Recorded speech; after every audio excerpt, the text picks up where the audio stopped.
বেরিয়ে পড়লাম এক নতুন গন্তব্যের উদ্দেশ্যে। তো এইটা হয়েছে আমাদের লাগেজ, দেখতেই পাচ্ছ। চললাম এক নতুন গন্তব্যের উদ্দেশ্যে। এখানে আমি বলছি, কিন্তু কোথায় যাচ্ছি সেটা তোমাদের ধীরে ধীরে বলবো। টোটো এসে গেছে, তো বেরিয়ে পড়ে টোটো করে চলে এলাম কোন্নগর স্টেশন। কোন্নগর স্টেশনে অপেক্ষায়, এখন ট্রেনের অপেক্ষায়। ট্রেন কখন আসবে সেই অপেক্ষায়। তো একটু ভিডিও করে নিলাম। ট্রেন চলে এসছে, আমরাও চলে এসছি বালি। দেখতেই পাচ্ছ পেছনে বালি লেখা আছে। বালি স্টেশন থেকে চলে এসছি আমরা ট্রেনে করে আবার শিয়ালদা স্টেশনে এসে আমরা একটা প্লাস্টিক যেরকম থাকে ওগুলো ওপর বসে পেতে ব্যাগগুলো সব রাখি, ট্রেনের অপেক্ষা করছিলাম। এবং তখনই দেখতে পাই বেশ কিছু বাচ্চা ছেলে মেয়ে আঁকছে, এবং তাদের কাছে গিয়েই তাদের পারমিশন নিয়েই আমি তাদের আঁকাগুলো একটুখানি দেখি এবং তোলবার চেষ্টা করি। তো দেখো কি সুন্দর ওরা আঁকছে।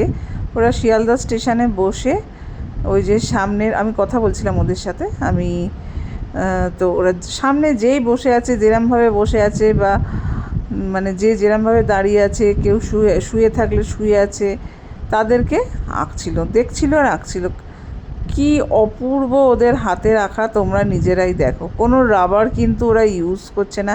এই যে লোকটি বসে আছে, এই লোকটিকে এঁকেছে, দেখো কি দুর্দান্ত এঁকেছে। এই দেখো, এও আঁকছে এবং এ আবার ভাবছে কাকে আর একটা আঁকা যায়, মডেল খুঁজছে কিরমভাবে কি আঁকা যায়। দেখো অপূর্ব এদের হাতের কাজ গো, আমি বলে বোঝাতে পারবো না। এত ভালো লাগছিল দেখে ওদেরকে, ওরা আঁকছিল দেখে। তো আমি থাকতে না পেরে ওদের সাথে একটু কথা বলি এবং ওদের আঁকাগুলো একটুখানি তুলি। তো এই হচ্ছে, আমি ওদের নামগুলো জিজ্ঞেস করছিলাম। এত সুন্দর আঁকছিল, মানে দেখে মুগ্ধ। আমাদের ট্রেন আসতে 1 ঘন্টা টাইম লেগেছিল, কিন্তু কোথা দিয়ে যে সময়টা পেরিয়ে গেল ওদের আঁকা দেখতে দেখতে সেটা বুঝতেই পারলাম না। উঠে পড়েছি ট্রেনে, উঠে গেছি আমরা ট্রেনে। পল্লবী, সুচেতনা, এটা পল্লবীও হাত নাড়তে ভুলে গেছে, তো একবার দেখালাম। এটা আমি ট্রেনের জানলার কাছ দিয়ে ট্রেনের বাইরের দৃশ্যটা একটুখানি তুলবার চেষ্টা করছিলাম, ভিডিও করার চেষ্টা করছিলাম, তো সেটাই করলাম। আর এইখানে দেখো আমাদের কত জলের বোতল নেওয়া হয়েছে।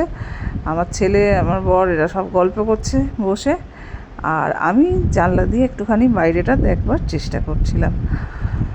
তো বেরিয়ে তো পড়েছি, এইবার হচ্ছে দেখার পালা বা জানবার পালা কোন গন্তব্যের উদ্দেশ্যে আমাদের যাত্রা। সেটা জানতে হলে কিন্তু আমাদের নেক্সট ব্লগটা তোমাদেরকে আবার দেখতে হবে। এখানে দেখো ওরা কিন্তু উঠে গেছে বাঙ্কের ওপর, আর আমরা এখানে ঝালমুড়ি খাচ্ছি। ট্রেনে উঠলেই একটু কিছু না খেলে না ভালো লাগে না। তো যাই হোক, ব্লগটা কেমন লাগলো তোমাদের অবশ্যই কিন্তু জানিও।